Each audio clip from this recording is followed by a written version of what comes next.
You're listening to Tremendous Leadership with Dr. Tracey Jones. Hi, everyone. This is Dr. Tracey Jones. Welcome to the Tremendous Leadership Podcast, Leaders on Leadership, where we pull back the curtain on leadership and talk with leaders from all around the world about what it takes to truly pay the price of leadership. And I'm super excited. My guest today is Ann Sieg. And Ann's training and mentorship has impacted hundreds of thousands of people worldwide to achieve online success, all while working from home, which a lot of us are doing more and more now. But nothing has matched the rapid success of her e-commerce students. It's not uncommon for them to see cash flow in the first few days or weeks of starting their businesses. Ann loves launching new entrepreneurs towards a successful home-based e-commerce business. And Ann, we are excited to have you on our podcast today. Thank you. I'm very excited too, because this is a topic I am very passionate about. I love it. Thank you. It excites me. Yeah, absolutely. Absolutely. And Ann, I want to talk about something right now. I want to talk about something my father said, and he said this in a speech called The Price of Leadership. And in it, he said that there's some things you have to really be doing to truly be called a leader. And he was very pragmatic, and he had kind of he was a cautious optimist, but he had been through a really difficult upbringing. And I think that showed that, leadership is great, but it's also really difficult. So I want to unpack these 4 topics with you and get your insights as to what this means for you in your journey. You've had a lot of different things you've experienced, and I'd love to draw on your wealth of wisdom right now. So thank you so much. You're welcome. I'm thrilled. Excellent. Okay, so Ann, the first one he talks about is loneliness. He says that, you know what, if you're going to be truly doing leadership right, there's going to be some loneliness. And we hear that there's lonely at the top kind of thing. But can you unpack for me what loneliness means for you as a leader? Well, loneliness is realizing it all rests on your shoulders at the end of the day. So while I do have an absolute phenomenal counselor, I'll call it, he's on my team. I came online as a result of him 16 years ago, and he's like a counselor for me. Uh-huh. And I have my husband.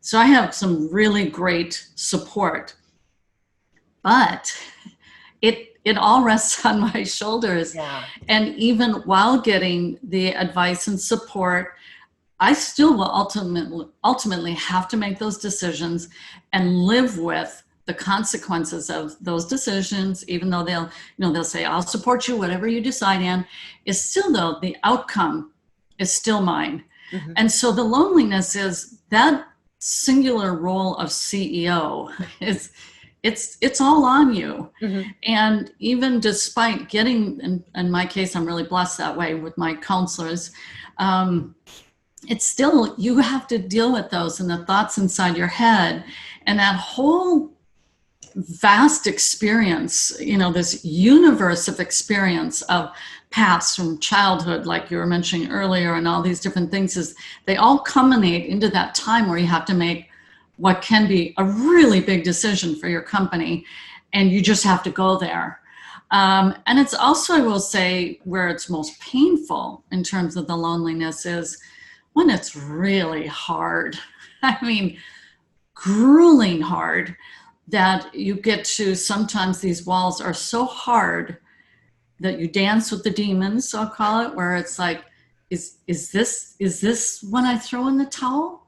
Right. Because really it would be up to me and not, these other parties that are supporting me. It would be me calling it and saying, okay, this is it. And that's very lonely because it's only you can decide that. And I will say the benefit of that, and I always try to look for that in terms of this role that I play, is I have to believe that it's worth doing. Mm. And what has compelled me to do that is I built, for me personally, I know why, and it's several, but this one is huge. It's been a lot of work to create my team. Mm-hmm. And I understand the enormous asset that my team is to me in my business. Because I will tell you, when my son, who was my partner for 10 years, he came into my office one day and he sat down, and there was a chair that when they would come in, whomever comes in my office, they sit in the chair that's facing me while I'm looking at my workstation. And it's like, he came in and he sat down. And that's when he announced the news that he was leaving as my partner that I had had for 10 years, my eldest son. And it's like, now that was, while I have this great support team and everything, he helped get me to where I was at. Right. It was two skill sets. He had the marketing and advertising. I brought the team building, etc. And now that key part that got us to where we were at was saying, I'm leaving. I was like, oh, gulp, here it goes, who had been like a booster, a leg up to me. Uh-huh. And, but what has compelled me in those lonely moments when very dark, I was telling my husband the other day, I never knew when I heard about what panic attacks were, uh-huh. In this field of psychology. I didn't really know from an analytical, what is that? But I told my husband, I know I've had those. Mm-hmm. And if I start to relay it, it's basically, it's when you feel so powerless, you have no power, and you're falling backwards into a dark abyss. Mm-hmm. And that feeling of being powerless is a really frightening thing. And especially for someone who's a leader where you've always bootstrapped, you've always coached your way through, you've built this insane mental stamina, you've been through the hard knocks where you've been beat up. In fact, I just had an incident this week that hit me broadside. It was, oh, wow. Maybe we'll talk about that one later, but. Oh yeah, I'd love to. Uh-huh. So you just go, when you're used to drawing on your internal reserves, and when you feel like it's spent, mm-hmm.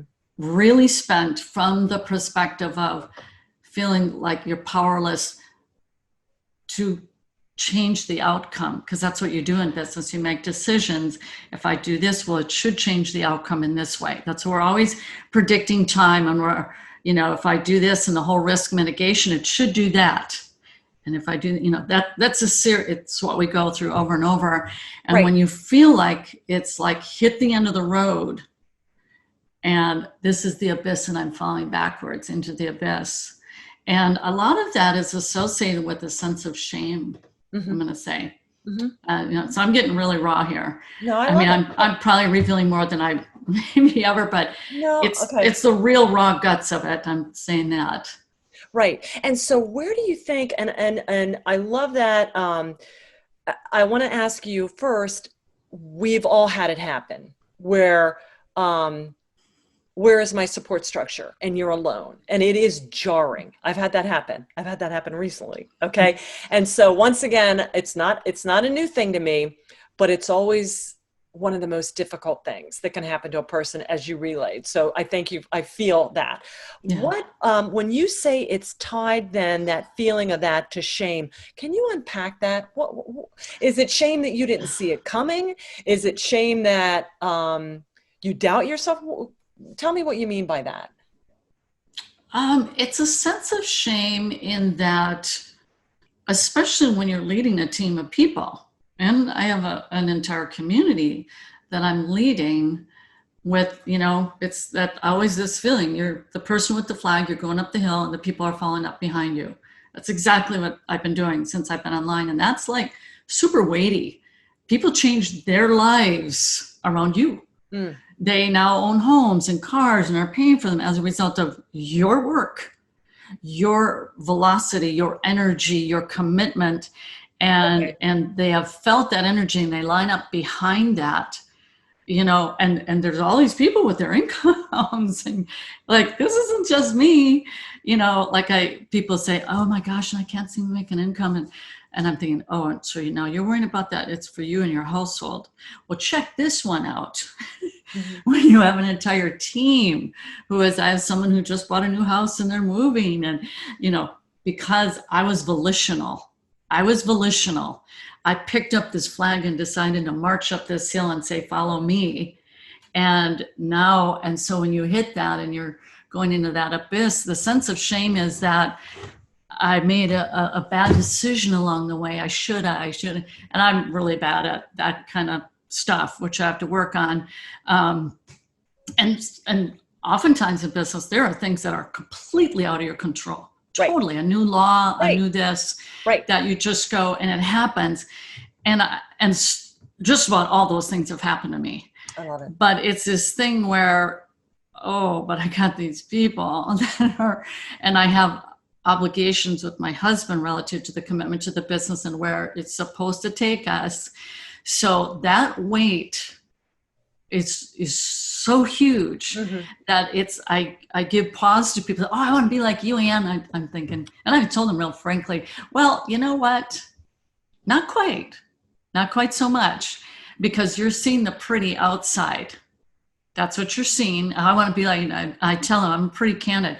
Just know you're buying into a really big business model. It is filled with responsibility. Like you're seeing this nice, oh, look at that front cover. Wow, look at this. She did this, she did that. Yeah, well, if you knew the price. I love it. If you knew the price, you might think twice. So let me go there with you. Well, that's why we're talking about the price of leadership. And I really appreciate your authenticity with that. And I do get it, because there's an element of, hey, this is what we were all leading for. And then it's not there. So and for our leaders listening, if it hasn't happened, it's going to happen. And like you said, I'm like you, Ann, I probably carry way too much of that, because everybody's got their own journey they're working too, but it still is jarring when it happens. And now this kind of takes us to the next point, which is weariness. Okay. And you've hit that. So, when you got a great team, teamwork makes the dream work. And I mean, you're cooking and you're volleying and you're all charging into battle together. When a critical leg is gone or something like that, and you have to reconstruct, 'cause I love it. That's how you opened up, that it was all about, the hardest thing is really, and I've always said this, creating that team. How do you combat weariness, and how do you stay refreshed? Because it is, I love that you said it's super weighty. Everybody's like, oh, I want to be my own boss. I'm like, really? Okay. You want to sign your social security number to an EIN number and have the responsibility for other people's mortgages? Okay. Yeah. It looks easy when you're not doing it, but it is an incredibly weighty responsibility. So how do you stay refreshed and replenished? Well, I have experienced extreme weariness, because especially when I adapted when my son left and I was doing all the marketing, and I look back and I literally, how did I do that? Yeah. How did I do that? But I will tell you, I've suffered physically from it. Okay. And where my body is saying, well, all right, so here's how it's going to work. We're going to do this. So this is real personal, but let's see, this is 4 years ago. So I broke out with this, it's something called acne rosacea. And I broke out with this most hideous, and I had an event coming up. Okay. And I'm always enjoying the event, and all this. And I mean, my nose was twice the size. And I mean, I saved the pictures, but it was so hideous. I'm going to the doctor. And for me, when I'm the front of the company in the marketing, the videos and everything. And it's like, hey, doc, you just give me whatever you got to change what this looks like out here. Now, inside, I know it's screwed up. Yeah. You bet. I know my body's paying the price, but you give me what I need. I need this fixed, which is really sad, because it makes me understand at a micro level the backstories of the Marilyn Monroe, the Michael Jackson, and all these people who are performers, and why they ended up so messed up. I get it. And so it's like, don't be so condemning, because you have no idea what that life is like. Where with Marilyn, the backstory in that was they give her uppers to have her up and downers for her to be down, because it was so screwed up. And it's what happened. So in any case, in that deal, I wasn't getting the right treatment from a regular physician. So then I needed some help with my glasses, and there's a dermatologist on the building, and the event was coming up. I went in, they looked at me, and they're like, and I said, I need to get in today. Well, all they had to do was look at my face, and they got me right in. I didn't call for an appointment. I went into that office, and I'm like, I need help. I mean, I look like a train wreck. And so they diagnosed it immediately. I was on double internal antibiotics, double external. I got to turn around enough to be able to show up. But so I'm just saying how bad it has gotten, where my body says, well, This is what and having it with the face was a real call out to say, well, you don't seem to be listening in other ways. So we'll just take you down this way. Right. So we'll hear you. You're going to hear the body loud and clear. Yo, you got an issue here, lady. So anyways, I'll tell you, I think we're on the same page relative to this, that I made a lifestyle change just this summer or springish from a good friend of mine about the Sabbath day. I read the book. It's called Take the Day Off. Well, I've worked Sundays for 15 years. Mm-hmm. I know how to put in 80, 90 hours and just work. And I read that book and it was finally like, you know what? Yeah. I won't be working Sundays anymore. No. It's tempting as all heck out. I did a little pinch. It was after dark and I thought, well, I gotta put this in. I mean, it was so tempting, but on the whole, so I will say it's when you are a work addict, and I don't mean this in a braggadocious way, what it ends up being is it's a habit that can be very, very, very difficult to break. Mm-hmm. I mean, it is a literal addiction. It is. And it is. Yeah. Right. Especially when it's your passion. And my dad suffered a bout of chronic fatigue syndrome back in his mid 50s as a speaker, because he would speak 300 days a year.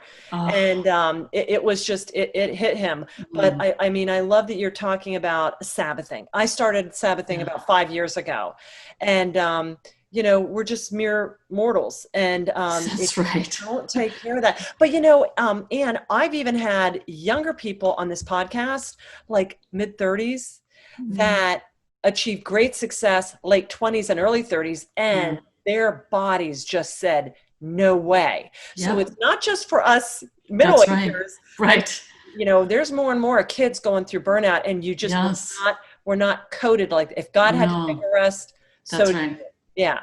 So yeah, I would say too, what I do on a daily basis, for me, I come from the sports world. I was a sports coach for 15 years, is I have to get out and get oxygen. And it's kind of like where I go get high. My endorphin kick is, so yesterday I got on my bike and I did 9 laps in the neighborhood, and then I went to the gym, and that's just like complete total release, especially like a rowing machine. It's just like, I mean, I'm gone. Right. So to have that on a daily basis, and I used to work till 9 p.m. at night. Now it's pretty much 8 o'clock, and a special quiet time with my husband that we do. And so it's really hard though. And if you don't do it, then your body will take you down and say, well, here's what we're going to do. That's the beauty thing about this beautiful, amazing bodies that we have. If you just take care of it a little bit, it'll take care of you. And it lets you know, hey, we're not doing this. Yeah. That's right. Yeah. I love that. So loneliness, weariness. Okay. So now I want to talk about abandonment. Okay. And my dad would always say, you know, abandonment kind of has that negative, you know, fear of abandonment is one of the main things. But he said that abandonment is really stop thinking about what you like and want to think about in favor of what you ought and need to think about. So his was more of a hyper focus. How do you stay on point? Because if you're like every other leader or entrepreneur out there, our brains are sparking new ideas, new concepts. People are connecting with us. How do you keep it all bounded, and how do you stay on point? Well, just so I'm clear, when you give that definition of abandonment, so it's not someone abandoning me, it's me abandoning what I have to set aside so that I can stay focused. Is that what you mean? Absolutely. Now, and again, it can be somebody abandoning you, because a lot of times, like you said, if somebody leaves and their season's over, that is abandonment. I've had employees leave too, and you do feel that sense of abandonment. But in the end, it gave me the opportunity to stop thinking of how it should be in the present, with now that it's kind of a clean slate, I get to kind of focus on the future. But I didn't mean to lead you with that, Ann. If you know, abandonment is just, as leaders, we just can't be all things to all people. And I think sometimes, especially as women, we overcomplicate things and spread ourselves way too thin. So how do you stay on point? Because you could not be successful. And the leadership literature really hits on that. One thing at a time. Sweet Jesus, just, you can't do it all. You'll end up burning yourself out, and you'll be so diluted you won't stand out from the crowd. You know, it's the old. So how do you dial that in? Okay, well, in terms of so much to get done, and that works on many levels that we reckon with, and it is a reckoning of sorts. From within the business, there's a reckoning a prioritization of putting most urgent, most needful on top. And that's something I've honed and crafted for many years. I was trained as a direct response marketer and like 12 years ago. And so that really fashioned how I, as a direct response marketer, look at decision making versus someone who maybe doesn't have the marketing background. So I'll hopefully loop back and get to that. So that's at that level. Then there's at the family level. And then there's at the relationship level. And I'm now starting to go into more balance, bit by bit relative to actually having friends. And because I've been so dialed into my business, it's whacked out for sure. And when you don't have those friends, and then family obligations and duties. But, I guess what I really help in terms of me is kind of like this bucket idea of learning how to differentiate of what are my responsibilities that I should take on versus ones that I think I should, but I really don't need to. Beautifully said. Yes. So this is the extreme example I'm going to give on that. And it just literally occurred yesterday and today. And it's with my birth family, that being my parents are both still alive, 88 and 91. And then my siblings. Got an email from my mom yesterday, longer email than her usual form, that my dad got in a car accident and he's fine. Okay. But the car was totaled and this and that. And it's like, here we are. We're getting close to that phase of things need to change. So my dad was driving. And so, because I made a big decision, I moved away from my home of Minnesota, where everyone is at, 12 years ago. Then we came back 4 years. And now we're back down south. But it's to this point, this abandonment. There's my family and there's the siblings. And I tend to be a very strong leader. And my mom knows that I'm on the estate for executive, as is my brother, all this kind of stuff. And it's like, they know Ann will get it done kind of thing. In fact, my dad wants me to run his business with that eventuality, et cetera, like Ann will be able to do it. But anyways, in my decision to move, I had to look at it in buckets and go, well, there's 4 siblings here. They have two have wives that are mega caregivers. I looked at the whole scope of it, which was converse to my husband being an only child. That was different. But with this, I thought, no, I can move away from my mom and dad. And that's hard. That's hard because everyone else has stayed there. But I can, because they're going to handle this. And normally I am the take charge person. I'll lead. And when I was asked to be executor, I said no because of the company. And then my brother passed away a couple years ago. And now my mom says, well, now you're an executor. And I'm like, okay, well, I live down south. But it's all to say that's a profoundly personal thing. And abandoning a parent, that whole thing. And I'm just sharing this because here now then my brother called me first thing this morning. And I said, I managed my husband, all those senior citizens, it was all told 4, single-handedly because he didn't have any siblings. And it's like, well, there's my siblings. They're going to be able to take care of it. I'll help out as I can. But no one's running a business to the scope that I am. And I despise the cold weather was the main reason. So anyways, I'll just say that's just an example of by putting it in a bucket and saying, my brothers, they can do this. And my sister's there. They're going to be okay. It doesn't have to be me because I tend to be this mega caregiver, step in and take care of everybody kind of mentality. Love it. So that's just an example where, and then sure enough, my brother called. He was checking in with me. I said, I 1,000% agree with what you're saying. Yes, we need to do something about it. Just bring me in. If it's a Zoom call, happy to help in any way I can. But it's just an example of that. And then my husband will reassure me too.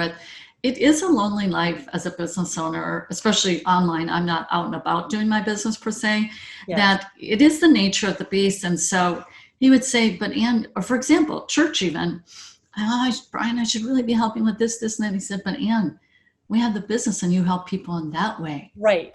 That's your ministry. Right. And so it's, as a person who takes on responsibility very easily and readily, like give that to me, consider it done kind of person, is I have to, instead of carrying the guilt of these things unresolved or that I should be doing, is saying, my husband's saying that this is our ministry though. So I bought some books, Christian books, that I went through that really helped support that solidified, and it's a huge ministry. It is. And so in that way, so then back to what I was saying in terms of abandonment with the projects and all. So at that level, because that's what I deal with all day long, is what's the biggest lever I can pull to propel the company forward?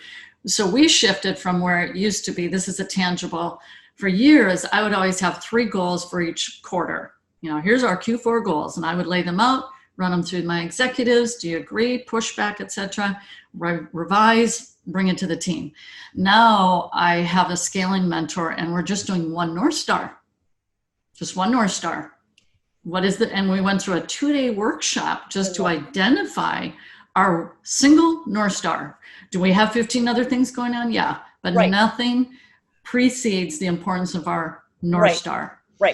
Right. You got to get everything lined up. I love that. I love that focus. And, like you said, we need to abandon this need to please everybody or do everything. And no is a complete sentence, and it's not a bad thing. And my dad would always say that. He's like, whether you're in a pastor or not, all of us that are serving others are in full-time ministry. So never take away from that. If you are living your faith and helping people have a more productive, wonderful, connected life, we're all the ministry in the marketplace. So I like that part, because I get a lot of people that come to me and they're like, I feel torn between the 2 worlds. And I'm like, are the 2 worlds really as separate as you think they are? Right. Now, if you're working for somebody else, they are, because you often can't bring that faith component in there. Right. But if you're doing your own thing, it's okay to kind of, have these under the mothership, these segments of it. I love that one. And I love that. What's the biggest lever I can pull to move the company forward? And one North Star. And for the listeners out there, you guys have heard me on all the different podcasts, and this is hard for me because I can juggle 50 plates. I can juggle more plates than the average bear.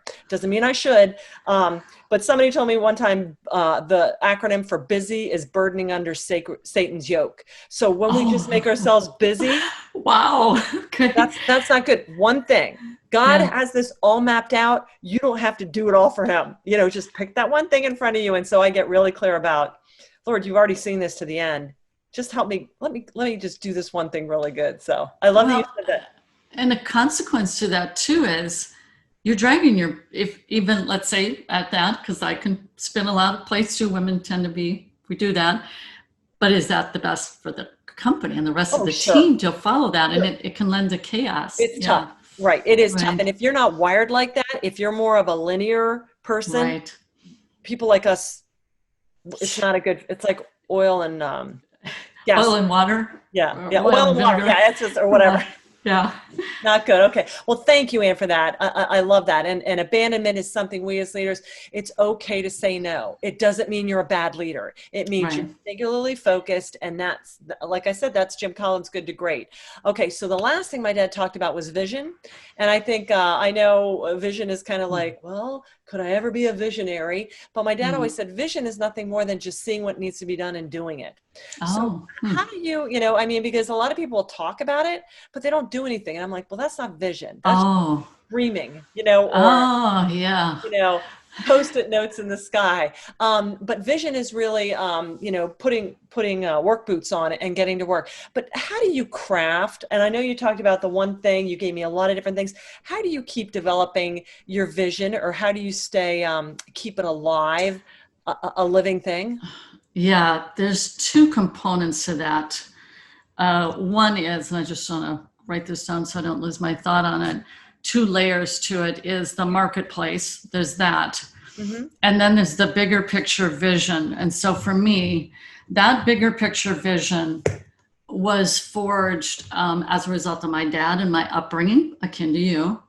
And just kind of, I would say, philosophy and our contribution to society. Okay, so my dad was very, very instrumental in that. And the other is then the marketplace. And so where those 2 intersect. So with my big vision, and it was really Paul Zane Pilzer, he was an advisor to, I think, 2 or 3 different presidents, economic advisor. I love his books, cannot recommend them highly enough.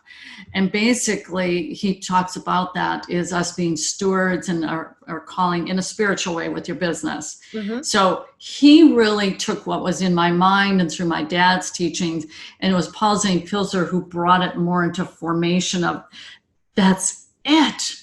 That is it. And so for me, what will always hold true for me is my worthy contribution is to bring to the culture, to society, more successful entrepreneurs via a strengthened family economy, such that they maintain the strength of their family economy comes from them as their own enterprise. Because that is my story of my husband and I, is we've had multiple businesses. It was a family economy. We added homeschooling in, 12 years of that. We've had this whole internal economy that we sustained ourselves through our own businesses. We sustained ourselves through our own schooling. And that's the formation of our country. We were primarily an agrarian society, which were AKA farmers who are business owners. That's an enterprise. It's an economic enterprise. And so what this does to society is it shifts us away from a give me mentality, gimme, gimme, gimme, and creating dependency, aka a socialist form of government, where in the people's minds, it's the purpose of the government is to help sustain me. My view is the government is to protect my freedom to be able to sustain myself. And nary the two cross in my world, that you just allow me to be free, you protect that for me, and I'll go and be this better evolved person as a result of that freedom to go and better myself. Because here's the antithesis is when you're given handouts, you are robbing that person of their intellectual capital, their mental capital, everything that makes them, helps them evolve to find out who they can really be. You snuff that out because they're in a dependency. So the whole premise of being a business owner is you're willing to take on risk. Again, that's the antithesis of, oh, someone else is taking the risk? Take from him. That guy over there, right, him. Yeah, take his and give that to me because I'm more deserving. No, you're not. No, you're not. And Abraham Lincoln talked about it, and it's in the Bible too. And it's wrong. It's actually wrong. It's stealing. It's appeals to the flesh. He'll work. He took on all those risks. He assumed those, and he's reaping that benefit. I'll have some of that bread, please. Yes. Over this way, please. No. So if we don't teach more of that, and I do that by virtue of bringing new entrepreneurs with a strengthened family economy. And I'm super big on this in my messaging. We have a gal, ER physician. She's got 5 family members in her business now, and they love it. So that's the big vision. Now, where it intersects with the marketplace is where is the best viable business model realistically to help make that happen quickly, with least amount of risk, so to speak, and that allows them to reach that. Because I truly believe the more entrepreneurs you have who are having to live by their own stripes. What did farmers have to do? There's this dependency relative to, we hope, we pray it rains. And, they had to live with these different variables. So do we. And so that overall, the net effect is it makes for a stronger nation. When you rob a nation of that, you have a weak and atrophied population, a populace that is weakened and atrophied and unable to adapt. And the adaptation in business, you're constantly adapting, because of the marketplace is ever evolving. So the two have to intersect. And right now I've got this beautiful intersection. But so to me, that's my citizenship. Because I've been told in the past, you should really run for office, Ann, when I was helping with different things. No, I could, but no. I much prefer this. I want it in this sector. Because where I shine is teaching and mentoring. And that in the political realm, I'll support her, but I'm not going to run for it. My dad did. He did. Did he really? Yes. Wow. When I was very young. So that too kind of showed me vision and stuff. But anyway, so that's kind of big picture, but that's my vision. I love it. And congratulations on, after all you've been through, that now you're in the zone where it intersected and you're reaping the benefits of that. And for our listeners out there, it takes a long time. That's take okay. A long time. I mean, sometimes it, I remember reading Malcolm Gladwell's Tipping Point, 10,000 hours. So I'm like 5 years. Then 5 years went by and 10 years went by. And I'm like, maybe when tipping point times 3, you know, and yeah. so you don't know, but the joy is in the journey. And oh, your speech, your call to action about, you know, what it takes for people. And, you know, and for our listeners, you know how I like unpacking this, but so many people out there have no desire to lift a finger and own their own lives. And so you're always, as a leader, going to have to deal with the fact, okay, but that's not who you're reaching out to. Right. And that's, even if you taught them, they would not be open to receive that. Okay. So, you know, I'm all about being a good citizen of the world, of my country. And that means I show up and I give more than I take. And but there's a lot of people that have it reverse. And so we have to be very, we have to just, and all you need is about 10% that are on the right side of making it. So thank God. I just love what you said about there. That's incredible. Thank you. Yeah.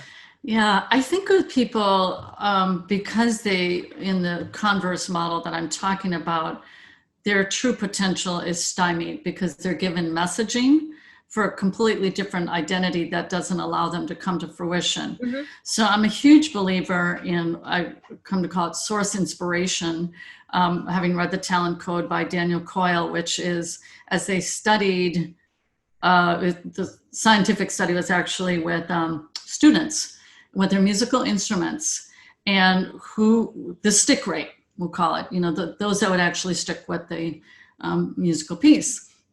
And there was one question asked of these students. Well, they had a series, but this one was the main predictor. And this was over the course of their, you know, grade school up through, I suppose, college, I don't recall, and this was the question: how long do you intend to play?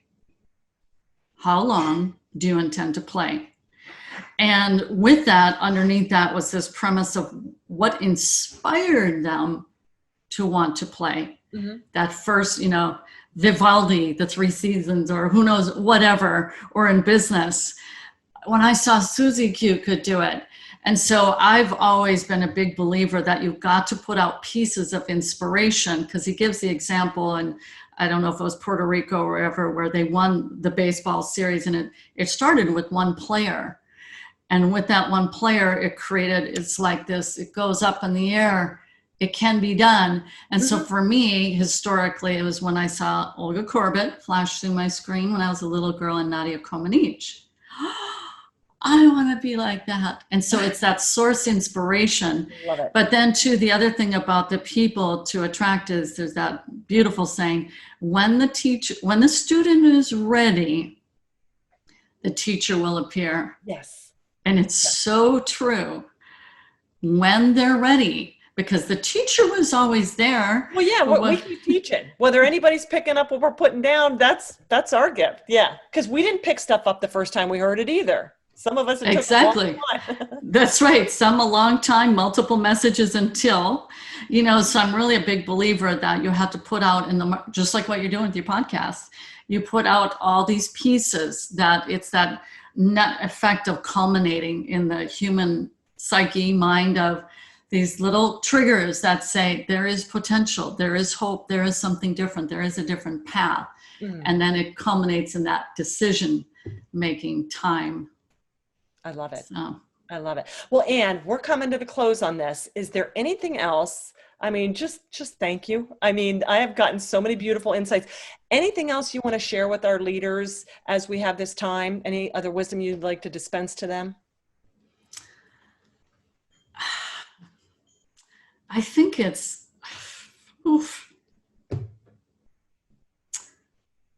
that taking care of yourself. And I tend to be, and maybe this is true of leaders, being hard on ourselves and putting very high expectations, you know, is that feed into those things that that support yourself for the incredibly high value role that you fill. It's rare. It's a rare thing for someone to really step into those shoes and lead in that way. You're carrying that flag and people are coming up the hill behind you. It's a weighty responsibility, and nurture yourself through that process. I don't think I've done enough of that. And I've really, I have an hour devotion every morning. I have an hour. Good. I could be working on emails. No. But no, Right. I do an hour. That's my time, and then the Sabbath practice. And so I'm more coveting these I'm getting more protective over it, to better nurture me through the next phase. Quite frankly, I'm going into the next phase of my leadership, and investing into, do that for yourself. That it's definitely, it's a big role. It's an important role. Well, and thank you for sharing that with the listeners, because it is something, and I'm like you, the older I get, the more in tune I get with that and realize it's okay. And I'm developing much more guarded, healthy habits. Yeah. I'm not so frenetic and running around. Well, it all has to happen. And it wasn't ever ego. It was just, I'm just more conscious of, hey, there's a whole lot of other things, and there are better ways to do it. So really thank you for that, and sharing that tip with our listeners about that 1 hour. We're not launching nuclear war. Everything can wait. I tell people, if you don't get to it, even with all the scary things that happen, I'm like, do you need to respond to that right now? If not, just be at peace, take that hour, listen, reflect. And so I'm glad you're on that journey too. I love it. Well, Ann, how can people stay in touch with you? Because I know our listeners are going to want to connect with you after this. LinkedIn, you can find me there and message me through LinkedIn, Facebook. As far as the Karma's Business School, it's joinebs.com if you want to learn more about that and where my energy is currently focused, bringing successful entrepreneurs. But yeah, I love leaders. My heart is for leaders, and the noble work that leaders do, especially when it's a worthy cause, investing in others, which I assume your people are. Yes.